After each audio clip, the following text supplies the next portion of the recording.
Good evening. Former National Security Advisor John Bolton today once again had the opportunity to speak out about what he saw during moments that were central to the president's impeachment.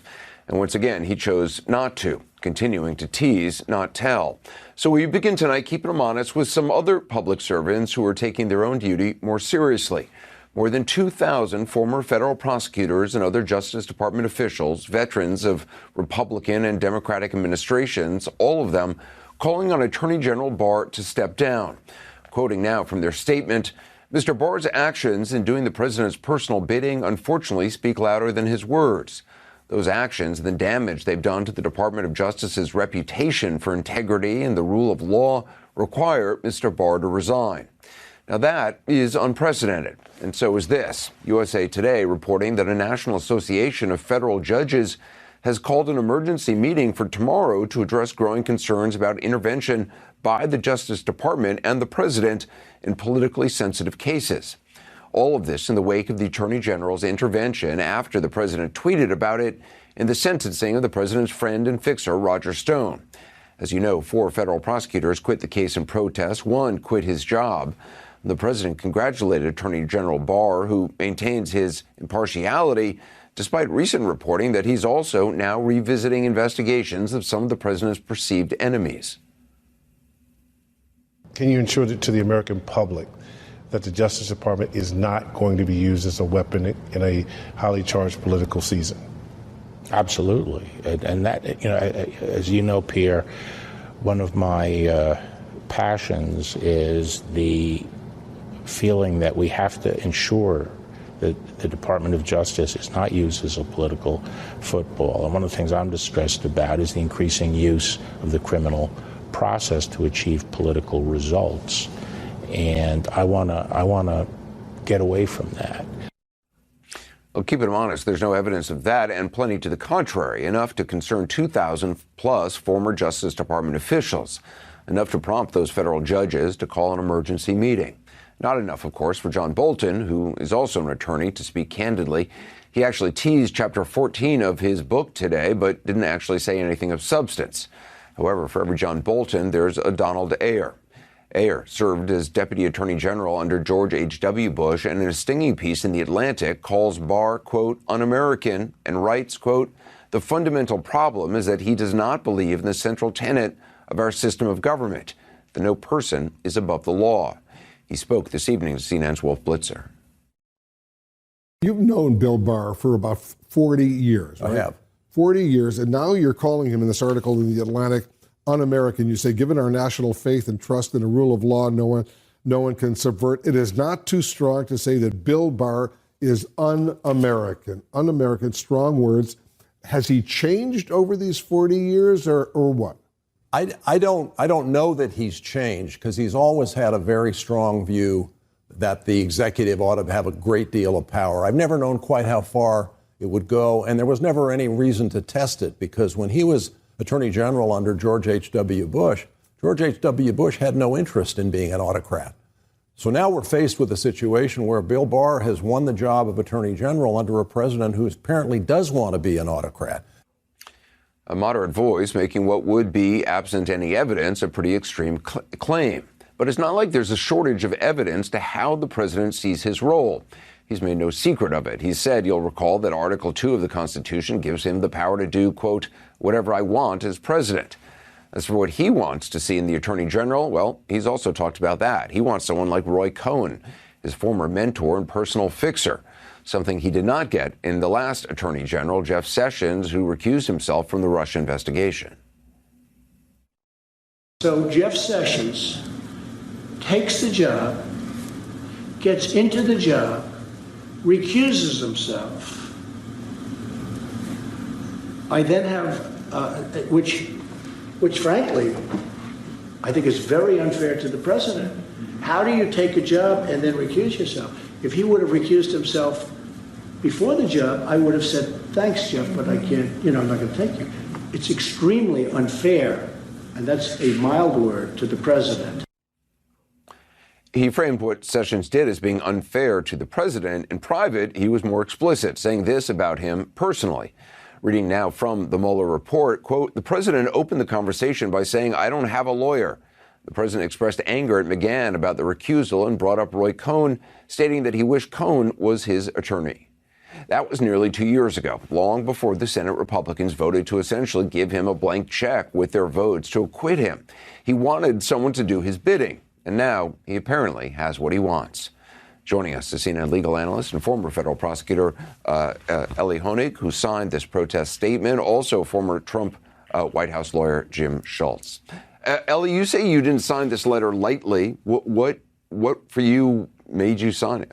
Yeah, Anderson, I don't sign letters like this lightly. So the best part about being a federal prosecutor is you get to just do your job. All you're about is the facts, the law, and doing what's right. And politics plays no part in that. And that, to me, is the central tenet of the Department of Justice. It's all about two things: having your credibility and being independent. And I think over the last year, when he's been in office, Bill Barr has done serious, irreparable damage to those two things: the credibility and the independence of himself and the Justice Department. He's gone too far. Justice Department needs to stand apart and be independent. That's why I signed the letter. Jim, obviously, very clearly, you did not sign the letter. I want to make sure people know that. But it was signed by Department of Justice officials who've worked under both Republican and Democratic administrations. And they wrote, in part, governments that use the enormous power of law enforcement to punish their enemies and reward their allies are not constitutional republics. They are autocracies. What do you think is wrong about what these officials are saying? Well, first off, I think they had a tremendous rush to judgment on that. And I think the fact that Bill Barr immediately said, yeah, I'll go and talk before Congress on this issue tells you all you need to know. And in this instance, the U.S. attorney came to Bill Barr. It was not the other way around, according to the reports of the Justice Department. And also the supervisors, the folks that are supervisors in the U.S. attorney's office, called into question the decisions that were made by the line prosecutors in that case. So let's not be lost on that. And then secondly, we keep saying, well, these folks are not partisan. The one Justice Department official who happened to leave the office was an Obama associate counsel to the president, held the same job that I held with President Trump. And those are inherently partisan positions. So that's not to say that politics factored into his decision making, but for everyone to say that, folks don't have a partisan eye on things, or the people that are leaving were career prosecutors that are absolutely independent, just isn't the case. I mean, you had Bauer out the other day, right, in a New York Times article. Bauer happened to be an Obama White House counsel. So you have a lot of folks that have a partisan agenda pushing this thing out before the facts have really been discovered as it relates to what happened. And Barr is vehement about stating that that decision was made long before any of the tweets, long before and before the president made any statements on this matter. He also came out and said, "Look, you're not helping me out here when you make comments like that, Mr. President." And he said that publicly because he has a job to do, and he has to have the trust in the folks that are working below him. So I really think this is a jump to judgment on Bill Barr, no question. Ellie, what about that? Yeah, Anderson, first of all, this is not 2,000 Democrats who signed this letter. This is 2,000 former prosecutors who are aligned with both parties, who served under both parties. I served more time under Republican than Democrat. But this is no rush to judgment. Bill Barr Are you a Republican or a Democrat? Bill Barr has been in office for a full year. And let's look at the track record here. First of all, he misstated, he distorted Robert Mueller's findings. He tried to keep the whistleblower's complaint on Ukraine from going to Congress, even though the law is very clear that it had to go to Congress. He declined to even open an investigation of the Ukraine matter when I think any prosecutor worth his salt would at least open an investigation and take a look. And out of the 60,000 plus cases that the Justice Department does every year, what two cases has William Barr and the higher echelons of the Justice Department come into and overruled the trial prosecutors, the line prosecutors? Michael Flynn and Roger Stone. What do those two people have in common? They're both close political allies of Donald Trump. You can't ignore this pattern. It's not all about Roger Stone. Roger Stone was the straw that broke the back, but it's been a full year of abuse from William Barr. Jim, what about that? If there are thousands of prosecutions, isn't it a little suspect that Barr weighs in on those two? It's not uncommon when you have when you have a high-profile criminal matters such as this that involve high-profile issues, political issues. It's frequent that they go. Do you know any other cases he's weighed in on? up to the Justice Department. It happens time and time again in prior administrations. And Ellie will tell you that's absolutely the case. In this instance, the fact that the U.S. Attorney, according to Justice Department reports, reached up as it relates to this case, that tells you all you need to know. But do you know of any other cases that Barr has weighed in on like this? Line prosecutors who were supervisors disagreed with the decision of the folks on the case that happened to be pretty junior lawyers as it relates to that office. Yeah. So, Anderson, But do you know of any other specific examples that Barr has? So prosecutors, Anderson, I'm having a hard time hearing you, but I'll finish with this point. So, I'm not ignoring you. I just can't hear you very well. The issue here is not only do we have young prosecutors in this case, but what happens, prosecutors sometimes grip very tight to their cases, right? They get invested in cases. Lawyers do it, prosecutors do it, and that's why there's this system where you go up the chain in order to get approvals as you move through a case when you're either going to resolve a case or bring a case. Yeah. So, Anderson, right. What's so unusual about this? Ellie, very quickly, I got to. Yeah, what's so unusual about this case is that you have Donald Trump openly tweeting and urging the Justice Department to get involved, and Bill Barr dutifully falls in line every time. That's just not what happened. Thank you. Jim, I'm sorry about the sound problems on my end. Jim Schultz, thanks very much. Coming up next, the president's reaction to all of this and reporting about his state of mind, namely his reported paranoia in the wake of impeachment. Later, problematic words from Michael Bloomberg's past, what he said, how it may affect his campaign today. We're talking tonight about this remarkable bipartisan protest of William Barr's conduct as Attorney General and the growing concern that the president may be weaponizing the Justice Department. I want to talk about how it's all being received. I want to check in with CNN's Jim Acosta at the White House. So how is the president reacting to this criticism, not just the Attorney General, but the way the president's commandeering the justice system to protect his interests? Yeah, Anderson, we can tell you that talked to a White House official earlier this evening who said, no, the president still has confidence in the Attorney General and that his mind when it comes to Bill Barr has not changed. He still is fully confident in this Attorney General. And why not? He's essentially doing what the president wants for the most part. But I will tell you, Anderson, going back to that letter signed by more than 2,000 veteran officials of this Justice Department, if you go to the bottom of that letter, it encourages people inside the Justice Department, if they see something, say something, basically urging them to engage in some of the same whistleblowing that got under the president's skin during the Ukraine inquiry. And so that is something that obviously is not going to sit well with the president. But so far, no change whatsoever in how this president views the Attorney General.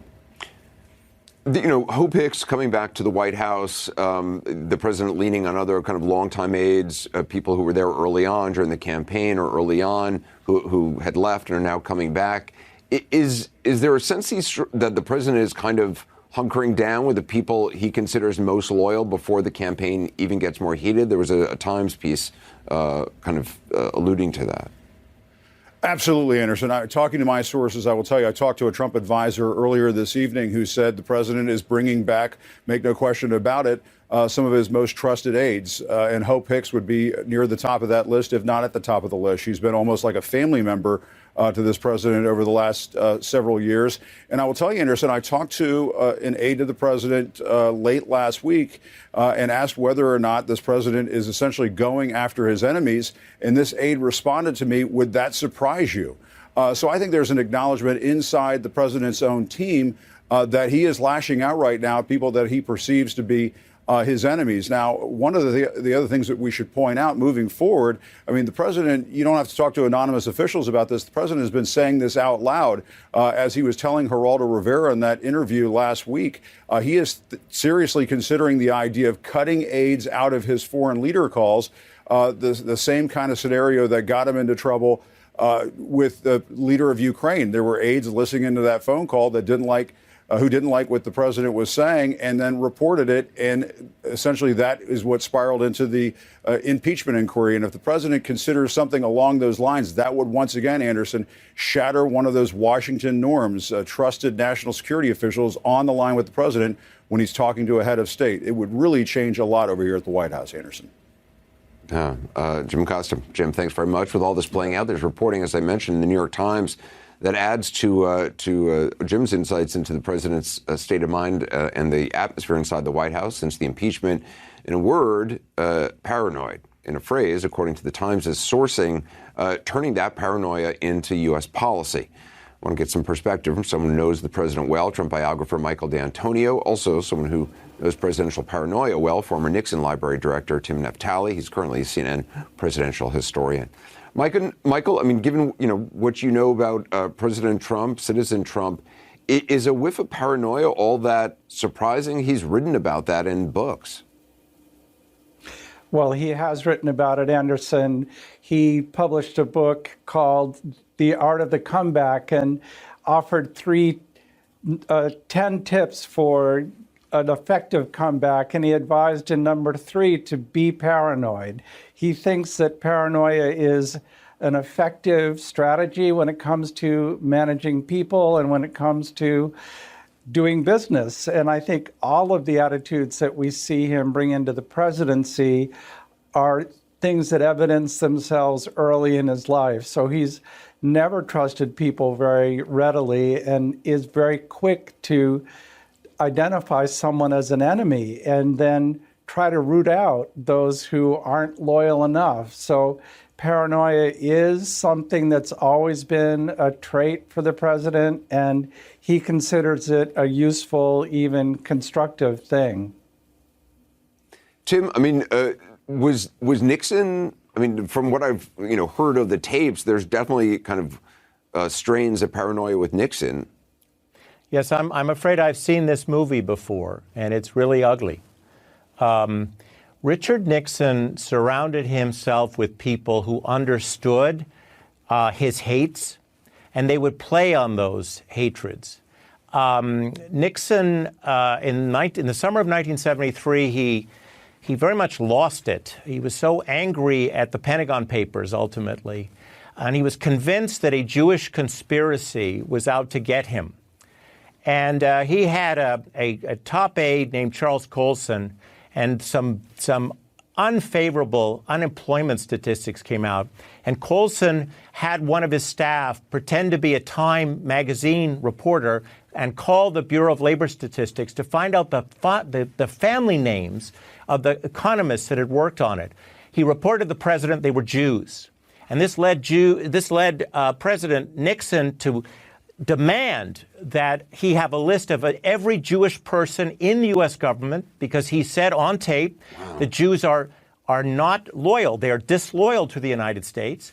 He fulminated, and this led, fortunately, his inner circle did not permit this administrative pogrom to happen, but they did force out a few Jewish Americans from the Bureau of Labor, from the positions they had at the Bureau of Labor Statistics. Now, Nixon's people they've weaponized his hatred and took advantage of the fact that he was a conspiracist. And my fear is that the people around President Trump will play on these issues that they know he hates to trigger him. And as a result, he will use government against the American people the way that Richard Nixon did in 1971 and 72.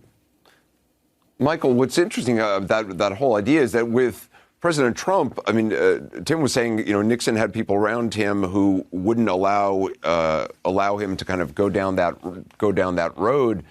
President Trump seems to now be coalescing, the people he considers most loyal, bringing back Hope Hicks and others, and kicking out the folks who were, once called the adults in the room. Well, you've identified something very important, Anderson. One side effect of the president's paranoia is that he does get rid of a lot of folks who he might be better served keeping. So if you let go a chief of staff or a secretary of defense or a secretary of state who's telling you things that you might not like but that you should know and is really operating in your interest, although it makes you uncomfortable, well, are you really doing yourself a favor by getting rid of those folks and bringing in only those who will play to your fears? I think that is a serious concern going forward.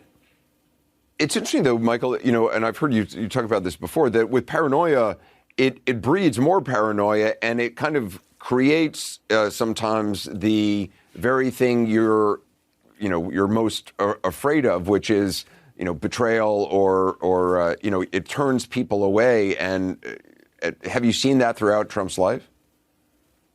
Oh, yes. I think that if you, just generally speaking, as a general proposition, paranoid people make others behave in ways that confirm their paranoia, because everyone gets nervous and everyone starts acting unnaturally, and then they feel betrayed.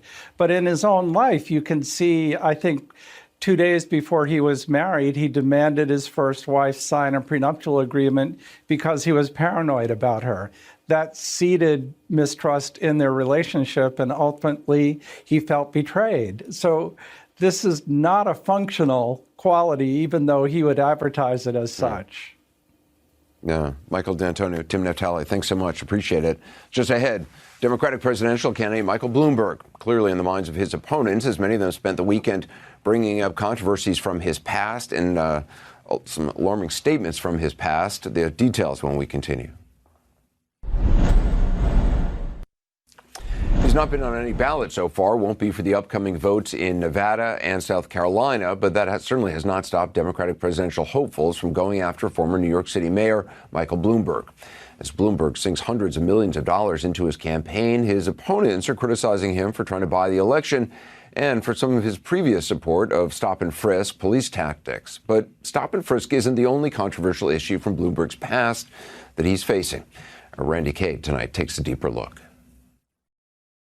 I want you to know that I realized back then I was wrong, and I'm sorry. That was Michael Bloomberg in November last year, offering up a mea culpa for the controversial policing policy he encouraged, known as stop and frisk. When Bloomberg was mayor of New York City, the stop and frisk policy allowed police officers to do just that, stop and frisk anyone they suspected of a crime. In 2013, an NYPD report showed African American and Latino men were disproportionately targeted. We could and should have acted sooner and acted faster to cut the stops. I wish we had. I'm sorry that we didn't. He may be sorry now, but years ago, Bloomberg was 100% behind stop and frisk. Listen to what he said about targeting minority populations, reportedly during a 2015 speech at the Aspen Institute. And the way you get the guns out of the kids' hands is to throw them against the wall and frisk them. While Bloomberg has issued numerous apologies for stop and frisk, he's also omitted key facts. He's quick to point out he eventually had a 95% reduction in the use of stop and frisk, but fails to mention the 605% spike before that, during his first 10 years in office. With campaign 2020 in full swing, Bloomberg now has to answer for more than just stop and frisk. The Washington Post reports Bloomberg made sexist comments to women at his company. In fact, the paper says an aide once presented him with a booklet of sexist comments she attributed to him. Among them, quote, "A good salesperson is like a man who tries to pick up women at a bar by saying, 'Do you want to F?' He gets turned down a lot, but he gets F'd a lot, too." The Post reports Bloomberg also allegedly said that his company's computers will do everything, including give you oral sex. I guess that puts a lot of you girls out of business. The campaign denies he ever said any of that. That same article lays out how one of Bloomberg's saleswomen sued him and his company, alleging workplace discrimination. She said when she learned she was pregnant, Bloomberg allegedly told her to, quote, "kill it." Bloomberg's campaign tells CNN he denied the claim under oath and reached a confidential settlement with the woman. Also, according to the lawsuit unearthed by the Post, back in 1993, Bloomberg screamed at one of his saleswomen who was having trouble finding a nanny, shouting, "It doesn't know the difference between you and anyone else. All you need is some black, who doesn't even have to speak English, to rescue it from a burning building." A spokesman for Bloomberg has denied that the presidential candidate ever made any of the statements alleged in the suit. Bloomberg, who has yet to take the debate stage in campaign 2020, is sure to have a target on his back when he does. Randy Kaye, CNN, New York. Well, fair to say, of course, that presuming Michael Bloomberg's position in the polls continues to rise, he'll hear more and more of this as the 2020 political season moves ahead. Let's talk about it now with former Michigan Governor Jennifer Granholm, a CNN senior political commentator. She's not endorsed a 2020 candidate, but has helped Vice President Biden with debate preparations. Governor Granholm, I mean, looking at the volume and the nature of the controversy surrounding Bloomberg, what kind of an impact do you think this could have on his candidacy, especially because he's running against a president who, whose transgressions and comments are well known and didn't stop him from becoming elected? Yeah, I hate to see us have our own version of Trump on the Democratic side. He's got to answer it. He has one more day to qualify for the debate on Wednesday. So we'll see. Apparently there may be some national polls coming out tomorrow. He needs one more poll. If he is on that debate stage, he's gonna have to answer for it. And it's not just sort of a wooden apology. You need a fulsome.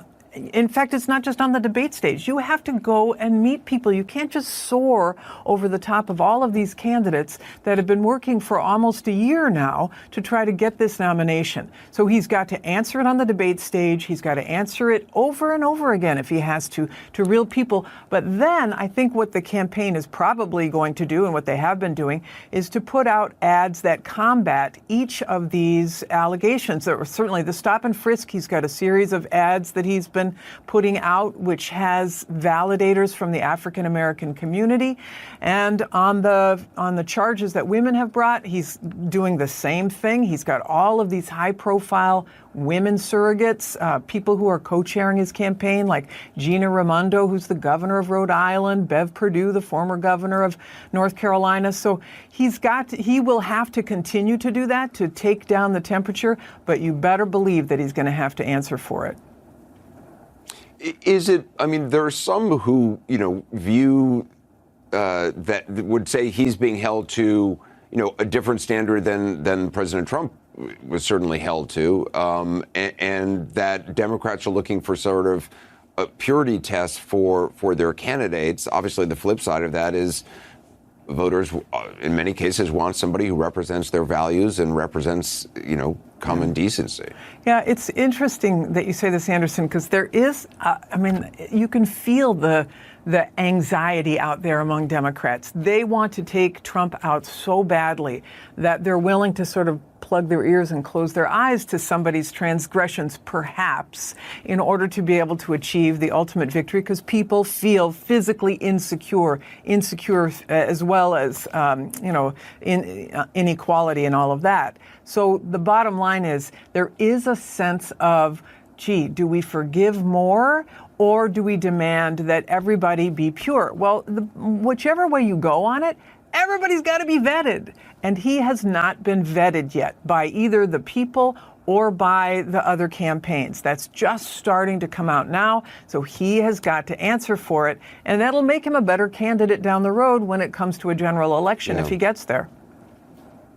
Bloomberg's not on the ballot until Super Tuesday, 2 weeks from tomorrow. How likely do you think this is going to be a prolonged primary, whether it's Bloomberg and Sanders or someone else taking this all the way to a brokered convention? I hate to say it. I fear for the Democrats that it will be a brokered convention, and that's difficult to unite once that happens. And just explain how that works, because a lot of people don't. Right, so you have to get 1,991 delegates in order to be the nominee. If you go into a convention with nobody having that amount, but a couple of people having, some amount less than that, then there is going to be votes at the convention about which way we go. And so does somebody go in with a plurality, more delegates than others? You have a first vote, which does not include superdelegates, but the second vote includes superdelegates. And that means more establishment Democrats have to vote. So it's very divisive. But I worry that because of the amount of money that Bloomberg is spending, $400 million now, it may very well be a brokered convention. Governor Granholm, appreciate it. Thanks very much. You Thousands of Nevada Democrats are lining up to vote early in next Saturday's caucus there. There is concern tonight about a replay of the Iowa voting debacle. Straight ahead, I'll talk to Democratic National Committee Chair Tom Perez about his views of what lies ahead. Welcome to Hot Ones, the game show. It's just hot sauces, questions, and eventually some heartburn. I didn't know it was possible for your eyeballs to sweat. Sean Evans hosts Hot Ones, the game show, a new series on True TV. Hey everyone, it's Poppy Harlow from CNN's Boss Files. Are we living in a scooter revolution? I don't know. Have you taken one? There's a new transportation, I'm sure you're noticing it, in cities around the world. Electric scooters. From San Francisco and Austin to Texas, Paris, and Tel Aviv. Lime CEO Brad Bow is my latest guest on the podcast. The company has scaled fast, really fast. And we talk about all of it. The lessons learned, the growth, where they go next. So tune in. Subscribe to Boss Files today. With the Nevada caucus just days away, some volunteers there are voicing concerns that they may have a replay of the Iowa voting debacle in their own state. At issue worries that volunteers not had enough training on the technology that's going to be used or how the process will actually work. Joining me now is the man who's got all this on his plate and more, Democratic National Committee Chairman Tom Perez. Chairman, thanks for being with us. How concerned are you that volunteers in Nevada are saying, at least some are saying, look, the process is confusing, could be a disaster, according to one of them who talked to Politico? Well, let's look at what's happened over the last 2 days, Anderson. We had 26,000 people participate in early vote. The first day, over half were first-time caucus goers. We've conducted the Nevada Democratic Party has conducted 1,000 trainings in the run-up. I participated in one of them 3 or 4 months ago. Anyone who has concerns, we will reach out to make sure that everybody is ready. We have more training scheduled for this week in the run-up. We've seen lines, but we've seen lines in 2018 and 2016 in general elections. And the lines are a function of the fact that there's a lot of enthusiasm out there for people to participate. There were 84,000 people who participated in the 2016 caucus, and we're already at 26,000 voters here in 2020. And so our job is to make sure that we create a process that is as low tech as humanly possible while still being efficient. We're using paper ballots. That takes longer. When you have first-time caucus goers, and many of them were first-time caucus goers, that takes longer. We have same-day registration in Nevada, thanks to the leadership of Democrats in Nevada who put forth these reforms that enhance participation. So a lot of people who are going in there are registering to vote for the first time or changing from independent to Democrat because they want to throw Donald Trump out and elect Democrats. That also takes time. And so is there a backup plan? Well, sure. Of course. In case I know originally they were going to use the same app that was such a mess in Iowa. Mm-hmm. That app is not being used. We said that very clearly. There's no app being used to tabulate. That was a problem in Iowa. And again, I think one of the lessons I learned from Iowa is we're redoubling our efforts to make sure that people are ready for Saturday. We've already seen, again, I think some really good results the first 2 days of early vote. I'm looking forward tomorrow. I'm in Arizona now. I'm looking forward to moving from here to Nevada to participate in the last day of early voting tomorrow. And the first day and the last day tend to be the most attended days of early vote in other contexts. And we're going to make sure our goal is to get this right, obviously. We've learned a lot from Iowa. We've taken those lessons to bear. Again, no app is being used. Again, paper ballots are being used. And so we have the backup system in place. What's it going to? Is Mike Bloomberg, do you think, going to be on that debate stage in Las Vegas? We'll find out in the next couple days. It's my understanding that there are more polls out. The criteria that we set up at the DNC was that you had to have at least 10% in 4 qualifying polls, or 12% in the individual polls in either Nevada, in 2 polls in Nevada and South Carolina. He has not met the threshold yet. There are a couple days left, and there are more polls. And whoever makes the debate stage will be on the debate stage. I'm looking forward to the debate. Clearly, the last debate, voters were watching, and a number of voters in New Hampshire, which had record turnout exceeding 2008, said that those debates helped them make up their mind. And I'm confident that Nevada will be the same way. I have great confidence in the party and Harry Reid, what he's built. The reason we have so many Democrats elected office in Nevada is because there's such a strong party. And that infrastructure is helping us and the thousands of volunteers make sure that there's a successful caucus experience, not only for the early vote, but this Saturday. We just talked to Governor Granholm very briefly. Do you think this is going to go all the way to the convention? Do you think it'll be a brokered convention? This is way too early to tell. I actually think we're going to know who our nominee is before the convention. And the reason I feel that is, politics is often a game of momentum. You look at the 92 campaign, this feels somewhat similar to that. We had a number of candidates still in the race. We didn't know after the first 4 states exactly who that nominee would be. And we got one, and we got one on the first ballot. Anyone who is the nominee is well positioned to beat Donald Trump, and that's the key for me. Tom Perez, appreciate your time. Thank you very much. My pleasure. Coming up, a rare look at families racing to escape the war in Syria as the Assad regime tries to crush the last resistance. Arwa Damon shares an emotional story of struggle, mothers and fathers trying to save their remaining children amid the bombs. That's next. Syria's last rebel-held territory is facing new attacks from the Assad regime. The Syrian president today vowed to continue fierce air and ground assaults in the northwest part of the country and to rub his enemies, quote, noses in the dirt. According to the UN, 850,000 civilians have been scrambling to escape the bloodshed since December. Most are women and children. Sina's Arwa Damon is the only Western journalist reporting from inside Syria, meeting some of the families caught in the horror. We want to warn you, her report includes some disturbing images, but we think it's very important for you to see. There is barely enough light to see as we head towards Samia's tent in one of Idlib's sprawling camps. A couple nights ago, temperatures dropped well below zero, and the family didn't have enough to burn. I fed my baby and he went to sleep, Samia tells us, still in shock. At 6:37, the children woke me up screaming. I touched him and he was icy. The doctors told them he froze to death. Her husband walks out before he breaks down.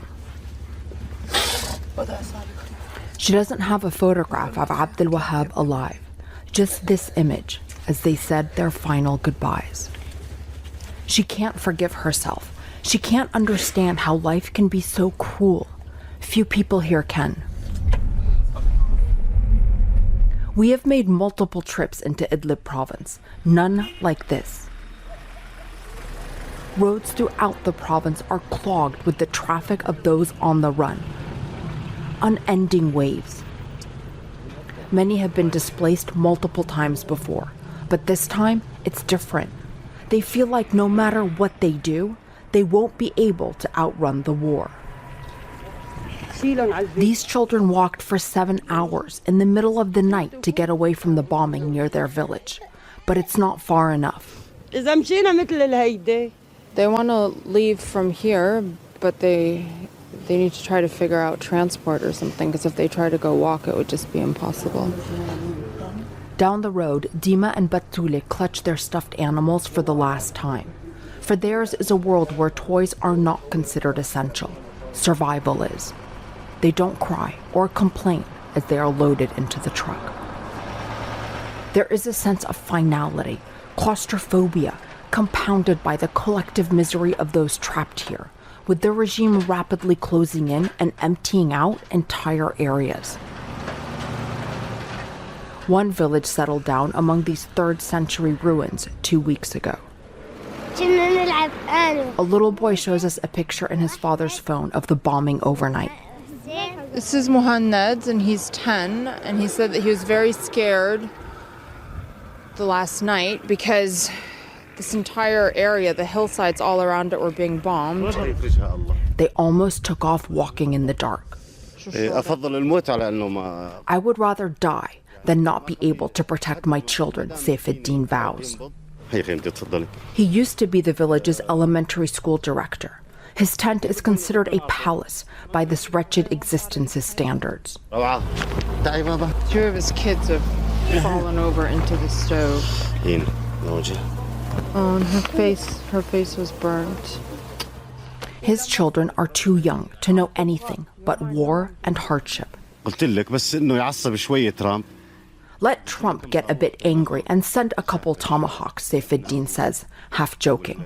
For those here know too well that in the world's view, they are dispensable. The last 9 years have taught them that. Obaid's tent is perched on a hilltop, away from the countless other makeshift camps.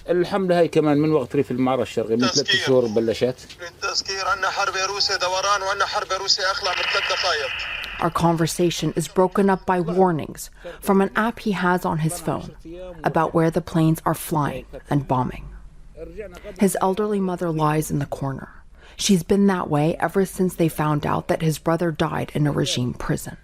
And the regime is getting closer.